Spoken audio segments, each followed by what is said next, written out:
Hey guys, how are y'all doing? How's your day going? And if you're just starting, how was your night? Hope you had or are having an amazing and a beautiful day. So this is day 10 of our 100 days of Python. I know I've been away for some time. I've been really busy, but hopefully we can pick up the momentum and just get back to uploading occasionally. So today we're covering functions with output. I've already introduced you to functions. I said they are a block of code that performs specific tasks. So there are already some predefined functions in Python, but we're learning how to define our own functions.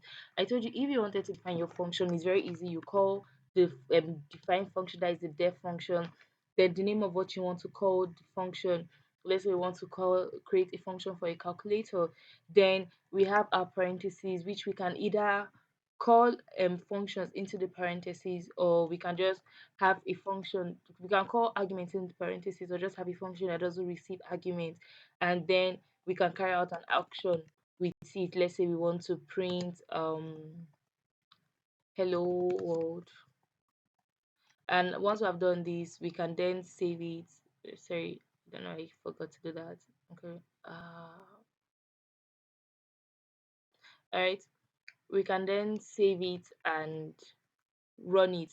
But I told you, if you just run your code like this, let's just run it and let's see. If you run your code like this, nothing is going to happen because we have defined the function, yes, but we haven't accessed the function. So I said if you want to call the function, you call it by just calling the function's name. So in this case, our function's name is calc. I said if you call the calc without parentheses and you run it, it's okay, the version usually she's supposed to show you the location of where it's saved. But if you want to actually access the function you just created, you call it and you must call it with the parentheses. So you can see now we have gotten an output, hello world. So this was all we covered in our last lesson, our previous lesson. But now we want to go a step further. We want to have and we want to be able to generate outcomes, like want to be able to return values. Because for example, if we have, let's get a variable inside our function now. If we have a variable c, and let's say in the function we don't print anything in the function, but instead we just say c is going to be equals to 10.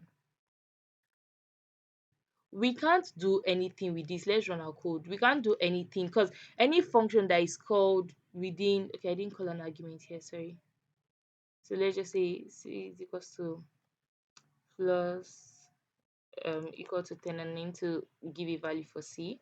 So let's just say c is going to be 4. All right. So what was I saying just now? Yes. So any variable that is defined within a function is a local variable, while any variable that is defined outside the function is a global variable. We'll go a bit in depth how to like access variables within functions using the global and local the global keyword. But now, if you want to access it, there's this special function that it's called the return, is a return function. What that does, it allows you to access your any variable that is specific to a function. But the thing is that once you return a value, that function is closed. So let's, what am I saying? We call return and we return c, right? Okay, now let's try and access c before returning it, but I've not tried to do that. What if we wanted to say so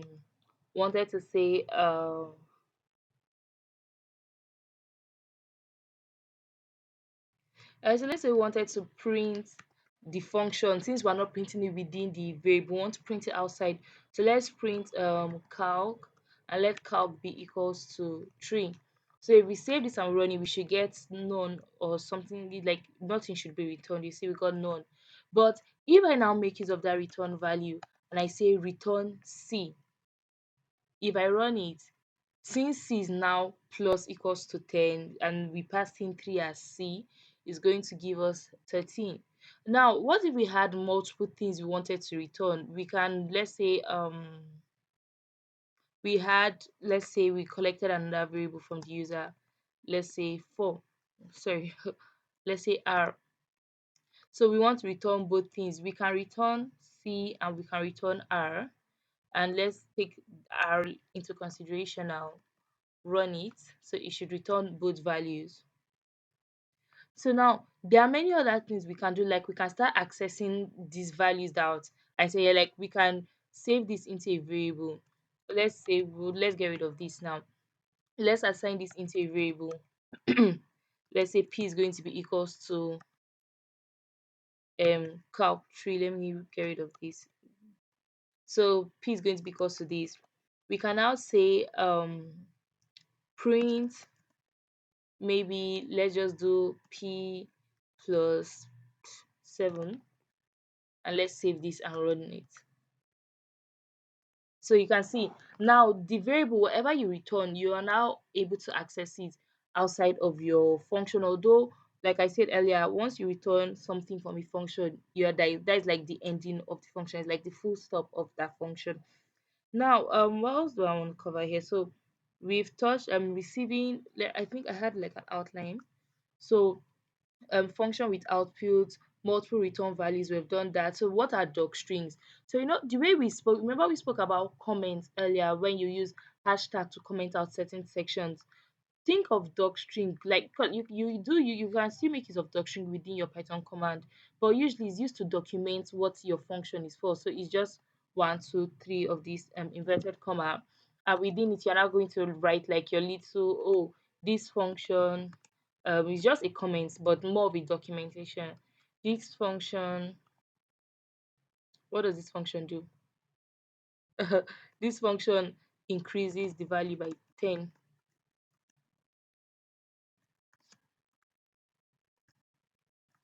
Then we can maybe go, I think you can return your doc string from your program.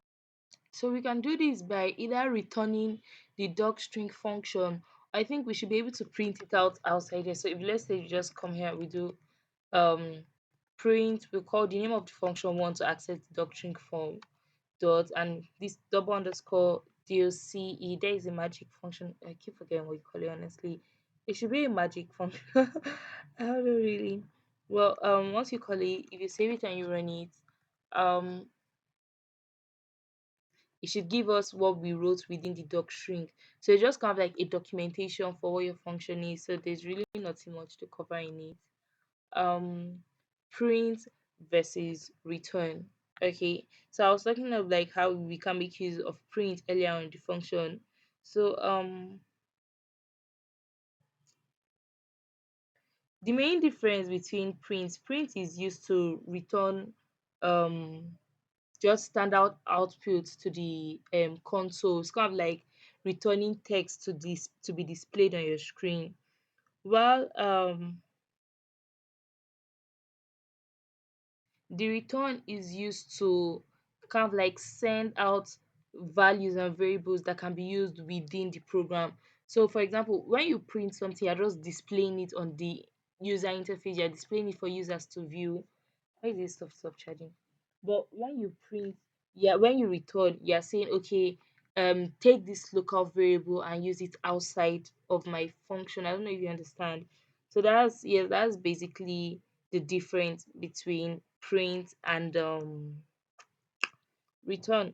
So let's work on a simple program so we can implement every single thing we've learned. Let's build a calculator. Now the calculator is just going to, I already even had def calc. Calculator is just going to take two values. You can go ahead and, have I spoken about args and quags? I think I have. If I have, you can work on accepting multiple variables and values on your own. But we're just going to take two variables, two arguments, a and b, and with these two arguments, we're just going to, let's um let's just leave this for now. But we want to add, subtract, multiply, and divide. I think these are the main things you do. So we're just going to create a function that can do all these things. So let's just pass for now.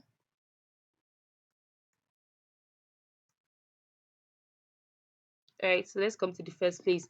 Let's create one for the first one is def add.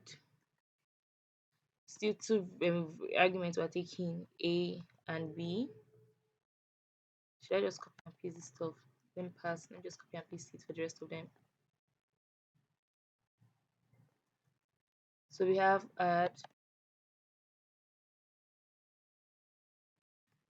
subtract, multiply, and divide. So we're just going to change this to sub.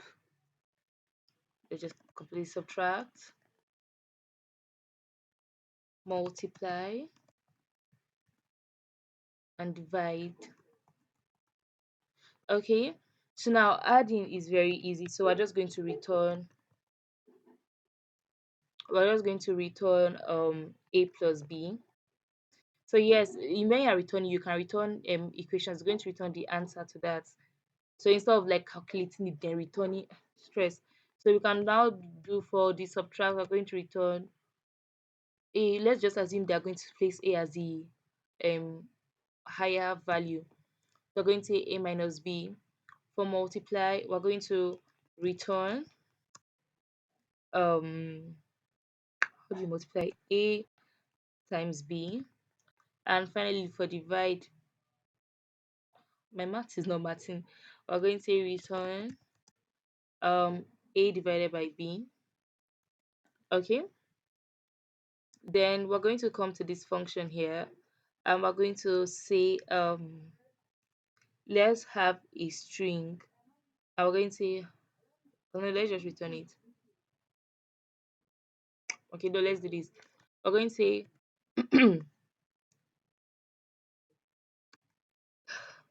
okay, the first one, add, is going to be equals to, we're going to access the add this thing, and we're going to pass in a and b. Then after add, what do we have?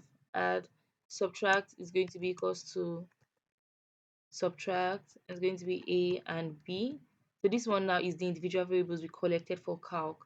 We're going to have multiply is going to be equals to multiply a and b, and finally divide is going to be equals to divide a and b. All right, then once we're done with this, we want to now return what we've seen. So we can return it as a list, but let's just make it a bit more presentable, shall. So we're just going to say return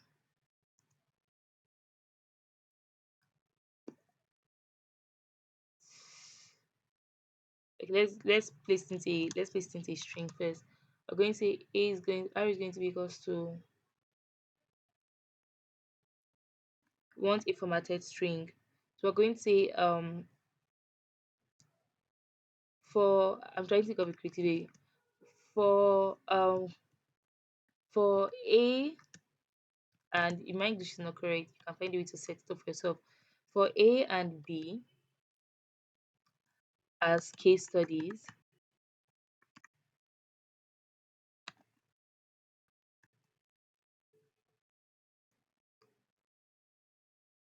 okay, a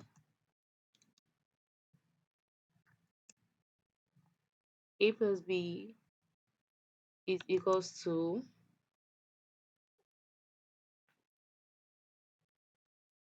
let me just copy this.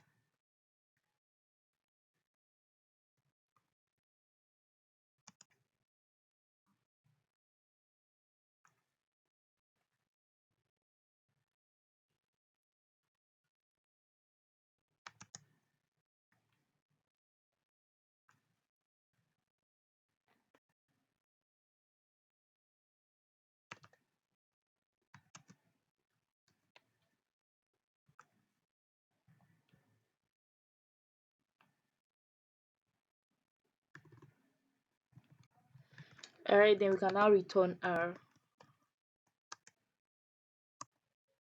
Okay, then we're going to now receive the inputs, and for our inputs we just say we want a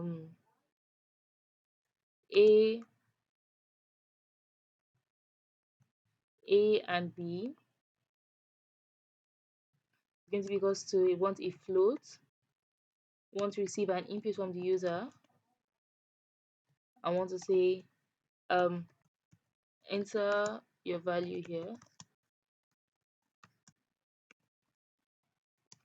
Okay, Next, we want to um print. So I didn't print it. So we want to just print calc. I'm just going to pass A and B, and we can save this and let's run it. So it's asking us for our first value, let's say 2, second value 3. So you can see it's giving us the full value for 2.3 as case studies. Blah, blah, blah, blah. And yeah, that's basically it. So this was another short video. So for our the next one, we're going to be working on a project that is the blackjack capstone project. So if you are interested in seeing that, to be honest, I can't like say confidently that will be next week, but hopefully I'll see you guys here next week. Check me out on all my other social media: Instagram at underscore dot underscore praiz, YouTube at chibudomabasi, and on TikTok at mobile dot desk. Do have a beautiful rest of your day. Bye.